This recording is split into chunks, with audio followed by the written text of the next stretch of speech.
ధర్మశాస్త్రాలు, స్మృతి గ్రంథాలు వీటన్నిటిని మించి శిష్టాచారం అనేది ఒకటి ఉంది. అంటే ఈ గ్రంథాల్లో చెప్పారు కాబట్టి చెప్పింది మాత్రమే ఫాలో అవ్వాలని లేదు. ఎవరైనా వ్యక్తి వచ్చి తను గొప్పగా ఆదర్శవంతంగా జీవించి ఓకే ఇలా బ్రతకడం కూడా తప్పు కాదు అనిపిస్తే ఆ శిష్టాచారాన్ని కూడా దాని నుంచి కూడా మీరు మంచిని తీసుకోవచ్చు అని చెప్పి సనాతన ధర్మం చెప్తుంది. ఈవెన్ ఇది సనాతన గ్రంథాలు ఎప్పుడో సర్టిఫై చేసే ఋగ్వేదంలోని ఆనోభద్రాహకతో యాంతి విశ్వతః అన్న ఒక్క మంత్రం మనకి ఏం చెప్తుంది తెలుసా?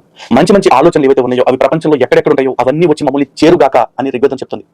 ఈ వేదం అనే పదానికి అర్థమే విత్ అనే ధాతు నుంచి వచ్చింది. ఆ విత్ అనే ధాతు అంటే ఏంటి అంటే జ్ఞానము అని. స్వయంగా తనే జ్ఞానము అని చెప్పుకున్న గ్రంథము ప్రపంచంలో ఇంతకు మించిన జ్ఞానము లేకపోతే ఇంతకంటే మంచి ఏదైనా ఉంటే అది కూడా వచ్చి మమ్మల్ని చేరుకాక అని చెప్పింది. అంతేకాని ఎక్కడ అహంకారపూరితంగా వేదం మేము దీనిలో చెప్పిందే వేదం, ఇందులో చేసిందే శాసనం, ఇందులో ఉన్నదానికి ఎవరు మార్చడానికి వీల్లేదనే మాట ఎక్కడ చెప్పాల. ప్రపంచంలో మంచి అనేది ఎప్పటికప్పుడు ఎవాల్వ్ అవుతూనే వస్తుంటుంది. ఆ ఎవాల్వ్ అవుతూ వచ్చిన ప్రతి మంచిని మనం స్వీకరించాలని మన ధర్మం మనకి నేర్పుతూ ఉంది. ఇంత అపరిమితమైన వాంగ్మయాన్ని ఉంచుకున్న సనాతన ధర్మం ఏ రోజు అహంకారాన్ని ప్రదర్శించాల. పైపెచ్చు జీవులందరికీ కూడా అహంకారము, మమకారము అనే వాటిని విడిచిపెట్టమని చెప్తూ ఉంది. అరిషడ్ వర్గాన్ని జయించమని చెప్తా ఉంది. కానీ ఈ పాస్టర్స్ ప్రచారం చేస్తున్న నమస్తే అన్న, మంచిది. బైబిల్కి సంబంధించినటువంటి లోతైనటువంటి మాటలు, సరళమైనటువంటి మాటల యొక్క నిర్వచనం ఏమిటి, ఎక్కడైనా ఉందా అని తీసేసినట్టుగా మాట్లాడుతున్నారు. మంచిది, ఎందుకంటే జిజ్ఞాసులందరూ లోతైన విషయాలను నేర్చుకోవాల్సినటువంటి తరుణం ఆసన్నమైనది.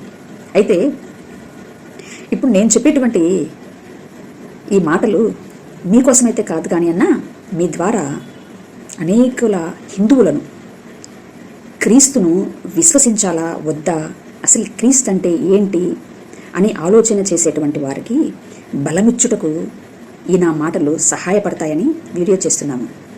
మీకు అర్థం కాదన్నా మా మాటలు? ఓకే, ముందుగా మీరేమంటున్నారంటే మన గ్రంథాలు చెప్పేటివన్నీ కూడా చాలా మంచిగా ఉంటాయి, ఎట్లాగంటే మాది మాత్రమే ఫాలో అవ్వండి అని మాదిరిగా మన వేదం ఎక్కడ చెప్పలేదు. పైపెచ్చు శిష్టాచారం కలిగినటువంటి వ్యక్తి ఎవరైనా కూడా ఆదర్శవంతమైనటువంటి జీవితము నడిపినప్పుడు అట్టి వ్యక్తిని మనము కూడా అనుసరించవచ్చును అని మన వేదమే సెలవిస్తున్నది. అంతేకాకుండా ఎక్కడెక్కడో ప్రపంచంలో ఉన్నటువంటి మంచి అంతా కూడా మమ్మను చేరును కాక అని మన ఋషులు ఏనాడో వారి యొక్క ప్రార్థనల ద్వారా మనకు కూడా చెప్తున్నారు.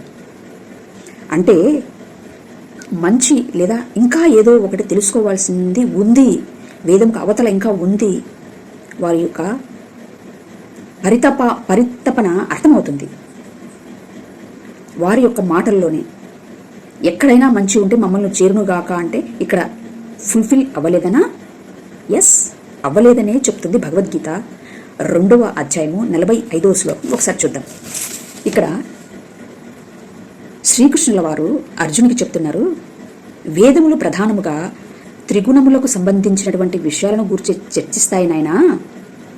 అర్జున, నీవైతే ఈ 3 గుణములకు అతీతుడవు అయి అంతేకాకుండా ఆత్మయందు నిష్ఠుడవు కమ్ము అని 2వ అధ్యాయము 45వ శ్లోకం చెప్తుంది. అంటే వేదములు 3 గుణములకు సంబంధించినటువంటి విషయాలను చర్చిస్తున్నాయి అని చెప్తుంది భగవద్గీత. వేదం చెప్తుంది ఈ 3 గుణాలకు సంబంధించినటువంటి ప్రకృతే కాకుండా దీనికి ఆవతల ఉండేటువంటి ఒక మహిమ ప్రకృతి ఉంది. అదే ఆ పరంధాముడు కొలువై ఉండేటువంటి ప్రకృతి అని.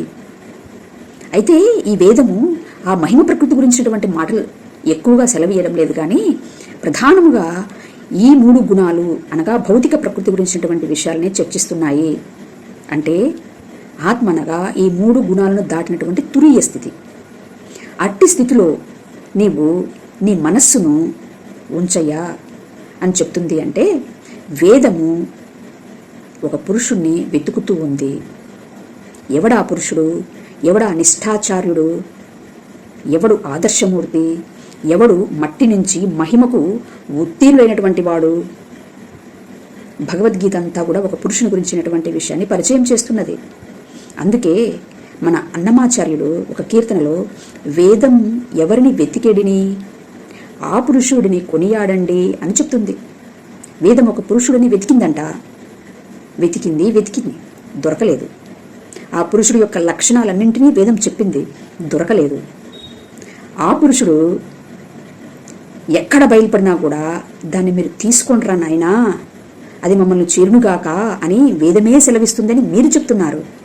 మేము తీసుకున్నాము, మీరు తీసుకోలేకపోతున్నారు. అది సమస్య మీకు, మాకు కాదు.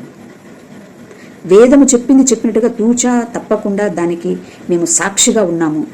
ఎందుకంటే అటు అనుభవం మాకు కలిగింది కాబట్టి, అటు పురుషుడు మాకు దొరికాడు కాబట్టి, అటు ఆదర్శవంతుడు మాకు మార్గం అయ్యాడు కాబట్టి అటు మంచిని మేము తీసుకున్నాము, అది మమ్మల్ని చేరింది.